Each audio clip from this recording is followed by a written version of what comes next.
আপনি হয়তো ভাবছেন, আমি তো ছোট চাকরিজীবী, আমার কি কর দিতে হবে? কিংবা আমি বিজনেস করি, আয়ের সব হিসাব কি দেখাতে হবে? আজকের আলোচনা শোনার পর পরিষ্কার হবে কারা বাধ্যতামূলকভাবে আয়কর রিটার্ন দিবেন এবং কেন এটা গুরুত্বপূর্ণ। স্বাগতম ইনভেস্টর ইনসাইট চ্যানেলে।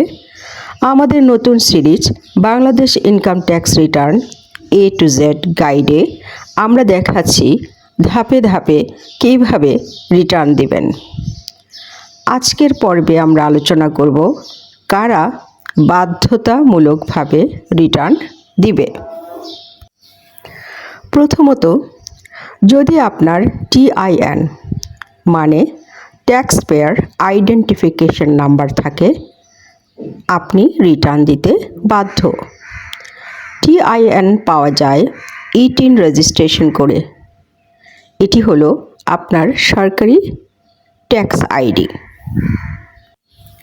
দ্বিতীয়ত, যাদের স্যালারি করযোগ্য সীমার উপরে, যাদের বছরে bonus, provident fund, house rent allowance আছে, তাদের রিটার্ন জমা দিতে হবে।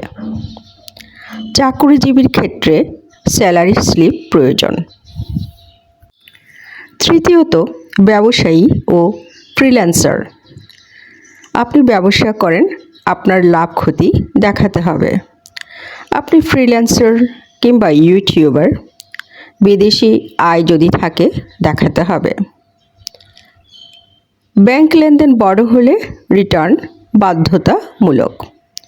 মনে রাখবেন, ব্যবসায়ীর ক্ষেত্রে বুককিপিং বা হিসাব সঠিকভাবে রাখা অত্যন্ত গুরুত্বপূর্ণ।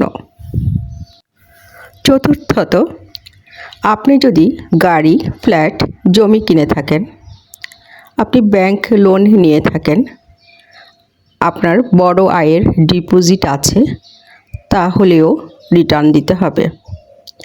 অনেক সময় মানুষ ছোট সম্পদের কথা ভেবে রিটার্ন দেয় না, কিন্তু আইন অনুযায়ী তারা রিটার্ন দেখাতে বাধ্য। রিটার্ন না দিলে কী ঝামেলা? জরিমানা হতে পারে, ব্যাংক লোন আটকে যেতে পারে, ভবিষ্যতে অডিট ঝামেলায় পড়তে পারেন।